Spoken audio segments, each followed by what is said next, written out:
Movie के start में हमें एक बच्चा देखने को मिलता है जो कि एक मैजिक स्पेल की प्रैक्टिस कर रहा है। इस बच्चे का नाम यिंगमिंग है और ये एक प्रोटेक्शन स्पेल की प्रैक्टिस कर रहा है। ये स्पेल एक मास्टर बनने के लिए बहुत जरूरी है। यिंगमिंग से ये स्पेल हो नहीं पाता, जिसके बाद वो अपने मास्टर से कहता है कि ये स्पेल मुझसे नहीं होगा। इस बात पे मास्टर उसको कहते हैं कि अगर तुम्हारी लाइफ में कोई ऐसा है जिसको तुम प्रोटेक्ट करना चाहते हो तो उसके बारे में सोच के इसकी प्रैक्टिस करो। फिर दिखाते हैं कि इस स्पेल की प्रैक्टिस करते करते यिंगमिंग बड़ा हो जाता है। इतने साल गुजरने के बाद भी जब वो ये स्पेल नहीं कर पाता तो वो अपने मास्टर से कहता है कि हमें इस प्रोटेक्शन स्पेल की जगह टेलीपोर्टेशन स्पेल की प्रैक्टिस करनी चाहिए। मास्टर जानते हैं कि यिंगमिंग को टेलीपोर्टेशन स्पेल तो आता है, तो वो इसकी इस ऑफर को रिजेक्ट कर देते हैं। मास्टर उसे बताते हैं कि किसी भी पावरफुल एनिमी को हराने के लिए सिर्फ टेलीपोर्टेशन स्पेल काफी नहीं होगा, इसके साथ ही साथ एक अच्छा मास्टर बनने के लिए उसको प्रोटेक्शन स्पेल सीखना बहुत जरूरी है। अभी ये दोनों बातें कर ही रहे होते हैं कि वहाँ की प्रोटेक्शन वॉल टूटने लगती है। इसके बाद मास्टर समझ जाते हैं कि ये शैतानी सांप का साया है। इस सांप को देखते ही मास्टर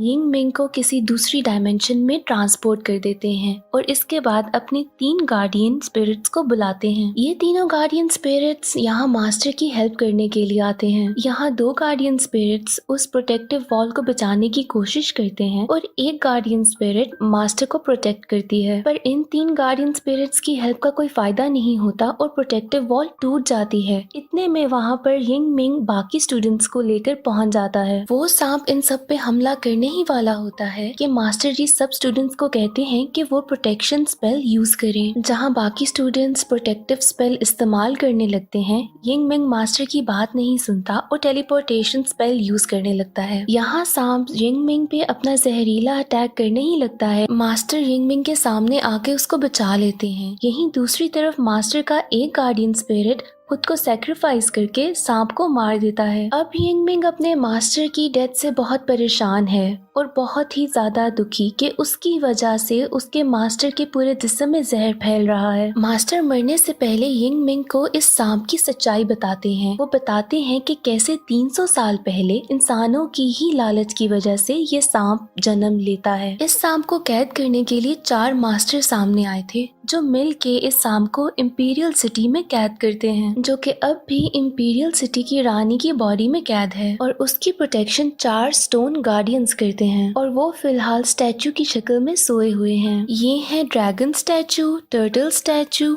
बर्ड स्टैचू और टाइगर स्टैचू। और जब भी ये सांप वहाँ से निकलने की कोशिश करेगा तो 4 मास्टर्स को जाकर इन 4 स्टैचूज को जगाना होगा। वहाँ दूसरी तरफ दिखाते हैं कि इंपीरियल सिटी की क्वीन अब बहुत ही ज्यादा परेशान हो गई है क्योंकि उसको पता चल गया है कि शैतानी सांप जाग चुका है। अब यिंगमिंग इंपीरियल सिटी में आ पहुंचा है। वहाँ उसको गेट पर एक आदमी नजर आता है जो कि एक बांसुरी बजा रहा होता है। ये असल में एक मास्टर है और इसका नाम है बुया। तभी इनको एक और मेलोडी की आवाज आती है जिनका ये दोनों मिलकर पीछा करने लगते हैं। काफी देर पीछा करने के बाद उनको पता चलता है कि ये मेलोडी बेसिकली एक डीमन यानी कि शैतान बजा रहा है। बुया उससे पूछता है कि तुम्हारी हिम्मत कैसे हुई ये बांसुरी चुराने की, क्योंकि ये बांसुरी हमारे राजा की है। यहाँ ये डीमन इनको बताता है कि जब उसकी दोस्त जिंदा थी तो वो महल में गाने गाया करती थी और वो अक्सर इसी धुन को बजाया करती थी। मुझे बस उसकी याद में ये धुन सुननी थी। बुया को शैतानों से सख्त नफरत थी।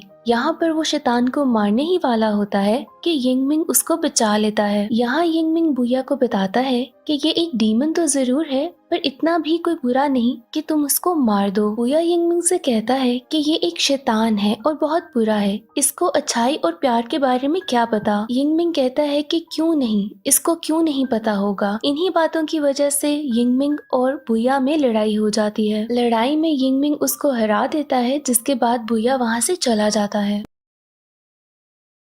बेसिकली बुया को इंपीरियल सिटी में उसी सांप से लड़ने के लिए बुलाया गया था क्योंकि वो उन मास्टर्स में से एक मास्टर था, लेकिन ना यिंगमिंग को इस बात का पता होता है और ना ही बुया को। इसके बाद वो डीमन यिंगमिंग से कहता है कि मास्टर जी आप मुझे अपना गुलाम बना लें। अब यिंगमिंग इस डीमन को अपना गार्डियन स्पिरिट बना लेता है और इसका नाम रख देता है किलिंग स्टोन। अब नेक्स्ट सीन में हमें क्वीन का महल दिखाते हैं जहाँ पर 3 मास्टर जमा हो चुके हैं, यिंगमिंग, बुया और यांग यांगपिंग, बट चौथा मास्टर हांगरू यहाँ पर अब नहीं है। और यहाँ पर ही यिंगमिंग और बुया को पता चलता है कि ये दोनों मास्टर्स हैं। यहाँ पर यिंगमिंग की महल के प्रीस्ट से भी मुलाकात होती है जो कि वहाँ की रानी का बॉडीगार्ड भी है। ये प्रीस्ट इनको बताता है कि गार्डियन एंजल्स को जगाने के लिए रिचुअल कल किया जाएगा और ये लोग आज आराम करने के लिए जल्दी सो जाएं। यहाँ यिंगमिंग देखता है कि इस प्रीस्ट की शक्ल उसके मास्टर से बहुत ज्यादा मिलती है। अब नेक्स्ट सीन में दिखाते हैं कि सुबह इन सब मास्टर्स की मुलाकात प्रिंसेस से होती है और इनको पता चलता है कि सफर के दौरान चौथे मास्टर हांगरू को किसी ने मार दिया है और अब ये मास्टर्स इस बात को डिस्कस करने के लिए रानी के पास जाते हैं। अब यहाँ पर रानी पर्दे में रहने वाली है जो कि सिर्फ पर्दे के पीछे से ही ऑर्डर देती है। रानी यहाँ पर बहुत ही ज्यादा परेशान और गुस्से में आती हैं कि इतने ज्यादा इम्पोर्टेंट रिचुअल को करने से पहले ही किसने चौथे मास्टर को मार दिया। अब इसके बाद वो रानी सारे रिचुअल की जिम्मेदारी प्रिंसेस को दे देती है। वो साथ ही मास्टर हांगरू की मौत की इन्वेस्टिगेशन करने का ऑर्डर देती है और अपने महल के प्रीस्ट को कहती है कि वो फोर्थ मास्टर बन जाए। अब इसके बाद वो चारों मास्टर्स रिचुअल स्टार्ट कर देते हैं जिसके दौरान ही प्रिंसेस के ऊपर कोई डीमन अटैक करता है। यहाँ पर यिंगमिंग प्रिंसेस को बचा लेता है और बुया उस डीमन की स्पिरिट से रिचुअल को कंप्लीट कर देता है। इसके बाद चारों गार्ड सोन्स जागने के लिए तैयार थे। अब यहाँ पर अचानक से आसमान का रंग बदलने लगता है। इस मौसम के बदलाव से यिंगमिंग और बुया समझ आते हैं कि किसी डीमन ने उन पे फिर से अटैक किया है। इसके बाद ये दोनों प्रिंसेस के रूम की तरफ भागते हैं जहाँ पे वो लोग जाके देखते हैं कि प्रीस्ट मास्टर योंग ही से लड़ रहा है। प्रीस्ट का कहना था कि मास्टर लोंग ही क्वीन को मारना चाहते हैं पर लोंग ही इस बात पे इनकार कर देती है। इसके बाद इन चारों की लड़ाई शुरू हो जाती है। इस लड़ाई के दौरान लोंग ही हेयर डीमन के हाथों मारी जाती है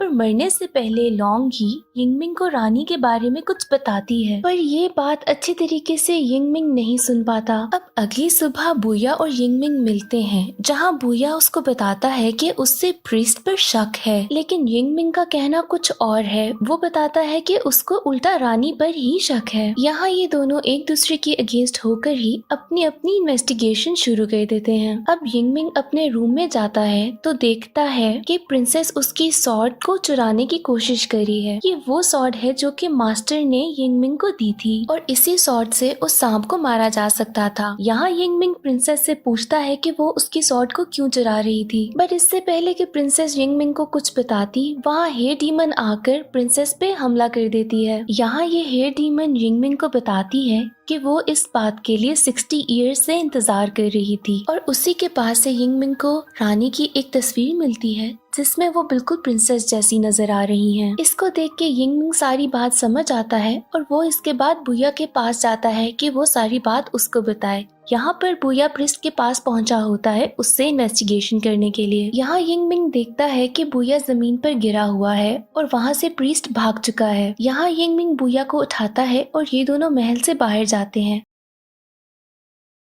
वहाँ पर उनको प्रिंसेस और प्रीस्ट दोनों मिलते हैं। बुया प्रिंसेस से पूछता है कि उसने और प्रीस्ट ने रानी को धोखा क्यों दिया। यहाँ पर यिंगमिंग उसको बताता है कि ये प्रिंसेस नहीं बल्कि रानी ही है, यानी कि प्रिंसेस ही रानी है और रानी ही प्रिंसेस है और जिसको उन्होंने पर्दे में देखा था वो रानी नहीं बल्कि रानी का स्टैचू था जिसको प्रीस्ट कंट्रोल कर रहा था। आखिर ये सब कुछ चल क्या रहा है? तो बात दरअसल ये है कि जब उस सांप ने इंपीरियल सिटी पे हमला किया था तो उन 4 मास्टर्स ने सांप को हरा दिया था जिसके बाद रानी यानी कि प्रिंसेस यांगपिंग ने उस सांप को अपनी बॉडी में कैद कर लिया था जिसके बाद वो इमॉर्टल हो गई और उसके बाद से उनकी उम्र नहीं बदली। अब रानी को उस सांप को अपने अंदर कैद करने के लिए खुद को भी इंपीरियल सिटी में कैद करना था और वो कभी भी अपने महल से बाहर नहीं जा सकती थी। तो अब इतने सालों से महल में रह रहकर प्रिंसेस को नाउमीदी सी होने लगी थी और वो बहुत ही ज्यादा उदास हो गई थी। इसके बाद महल में आते हैं यिंगमिंग के मास्टर जिनके आने की वजह से प्रिंसेस का दिल बहल गया बट वो वहाँ पर हमेशा के लिए नहीं रह सकते थे और उनको वहाँ से जाना पड़ता है। लेकिन प्रिंसेस उदास ना हो तो वो मास्टर उनको एक गार्डियन एंजल देते हैं जो कि बिल्कुल उन जैसा दिखता है और वो गार्डियन एंजल कोई और नहीं बल्कि वो प्रीस्ट ही था। अब प्रिंसेस को तो यही लगता है कि प्रीस्ट वही मास्टर है, पर वो कोई और नहीं गार्डियन एंजल ही है। अब कुछ अरसे के बाद प्रीस्ट प्रिंसेस से कहता है कि वो इमॉर्टल होना चाहता है और क्योंकि प्रीस्ट बिल्कुल मास्टर जैसा लगता है, प्रिंसेस बात मान लेती है। लेकिन इस बात के लिए उसको अपनी बॉडी से वो सांप निकालना होगा जिसको उसने काफी अरसे से अपने जिस्म में कैद करके रखा था। इसके बाद उस सांप को प्रीस्ट को अपनी बॉडी में कैद करना होगा जिससे वो इमॉर्टल हो जाएगा। ये बात सुनने के बाद यिंग मिंग और बुया उन प्रीस्ट के ऊपर हमला कर देते हैं। यहाँ प्रीस्ट उन पर टेलीपोर्टेशन स्पेल यूज करता है, बट जैसे कि हमें पता है कि यिंग मिंग की टेलीपोर्टेशन स्पेल बहुत स्ट्रॉन्ग है, वो उनके स्पेल से बच जाता है। दूसरी तरफ हमें दिखाते हैं कि प्रिंसेस की बॉडी में बहुत ज्यादा पेन स्टार्ट हो गई है, जिसका मतलब ये है कि वो सांप उनकी बॉडी से निकलने वाला है। अब सांप के निकलते ही प्रिंसेस मॉर्टल हो गई है। इसके बाद वो सांप प्रीस्ट की बॉडी में चला जाता है जिससे वो प्रीस्ट अब इमॉर्टल हो चुका है। देखते ही देखते प्रीस्ट एक बड़े जहरीले सांप में बदल जाता है और वो अब इंपीरियल सिटी को तबाह करने लगा है। इसके साथ ही साथ वो 4 गार्डियन स्टोन्स एक्टिवेट हो गए हैं, जिसके बाद वो अब पूरी इंपीरियल सिटी के बाहर एक प्रोटेक्टिव लेयर बनाने लगे हैं ताकि वो स्नेक वहाँ से बाहर ना निकल सके। पर यहाँ पर एक गार्डियन स्टोन एक्टिवेट नहीं होता जो कि एक बर्ड है। अब ये बर्ड इसलिए एक्टिवेट नहीं हुआ था क्योंकि रिचुअल के दौरान प्रीस्ट ने जानबूझ के उसको एक्टिवेट नहीं किया था। अब इसके बाद यिंग मिंग अपने 3 गार्डियन स्पिरिट्स को बुलाता है ताकि वो उनकी मदद कर सकें। अब इनमें से एक गार्डियन स्पिरिट तो यिंग मिंग के सामने एक प्रोटेक्टिव वॉल बनाता है ताकि यिंग मिंग को कुछ ना हो और बाकी 2 उस सांप से लड़ने लगते हैं। अब यहाँ पर हमें बहुत ही ज्यादा हैवी फाइट देखने को मिलती है। जब सिचुएशन बहुत ही ज्यादा आउट ऑफ कंट्रोल होने लगती है तो यहाँ पर प्रीस्ट खुद सामने आता है ताकि वो खुद लड़ सके। यहाँ पर प्रीस्ट उन गार्डियन स्पिरिट्स को मार देता है। यहाँ पर बुया को डर होता है कि ये सांप कहीं इंपीरियल सिटी से बाहर ना निकल जाए। यहाँ पर दिखाते हैं कि वो प्रोटेक्टिव वॉल कंप्लीट हो चुकी है जिसने पूरी इंपीरियल सिटी को कवर कर लिया है। यहाँ पर बुया किसी न किसी तरीके से अपनी बॉडी से उस बर्ड स्टैचू को जगा लेता है और अब वो खुद वो बर्ड बन चुका है, जिसके बाद वो प्रीस्ट के पास जाता है और उनसे लड़ता है। अब यहाँ पर इन दोनों के बीच में एक जबरदस्त लड़ाई होती है। दूसरी तरफ यिंग मिंग प्रिंसेस के पास जाता है और उसको सब कुछ सच बता देता है कि कैसे ये वो मास्टर नहीं है बल्कि वो प्रीस्ट सिर्फ एक गार्डियन एंजल है। इसके बाद यिंग मिंग अपनी पावर से प्रिंसेस को आखिरी दफा अपने मास्टर से मिलवाता है। यहाँ वो मास्टर प्रिंसेस को सब कुछ सच बताता है और बताता है कि कैसे उसने गलत किया और साथ ही वो एशेज में बदलने लग जाता है। इसके बाद प्रिंसेस समझ आती है कि अब वो मास्टर इस दुनिया में नहीं रहे। इसके बाद यिंग मिंग और प्रिंसेस दोबारा इंपीरियल सिटी में आ जाते हैं जहाँ पर अभी तक बुया और प्रीस्ट की लड़ाई चल रही है। यहाँ यिंग मिंग बुया को बताता है कि ये सांप सिर्फ उसी सॉर्ड से मर सकता है जो कि उसके मास्टर ने उसको दी थी। यहाँ बुया वो सॉर्ड निकालता है, बट इससे पहले कि वो उस प्रीस्ट को मारता, वो प्रीस्ट बुया के हाथ से सॉर्ड गिरा देता है। अब ये तलवार प्रिंसेस उठा लेती है और वो उस प्रीस्ट को धमकी देती है कि अगर उसने ये सब कुछ बंद ना किया तो वो खुद को मार देगी। इसके साथ ही वो सॉर्ड से अपना गला काट देती है और खुद को मार देती है। ये देखते ही प्रीस्ट बहुत ही ज्यादा टूट जाता है क्योंकि वो काफी अरसे से प्रिंसेस के साथ था और ये दोनों बहुत क्लोज हो चुके थे। अब इस बात का फायदा उठाते हुए बुया इस प्रीस्ट पे हमला करता है। यहाँ पर सांप के साथ साथ प्रीस्ट दोनों मर जाते हैं और इस तरह से प्रोटेक्शन वॉल खत्म होने लग जाती है और इसके साथ ही यहाँ पर मूवी भी एंड हो जाती है।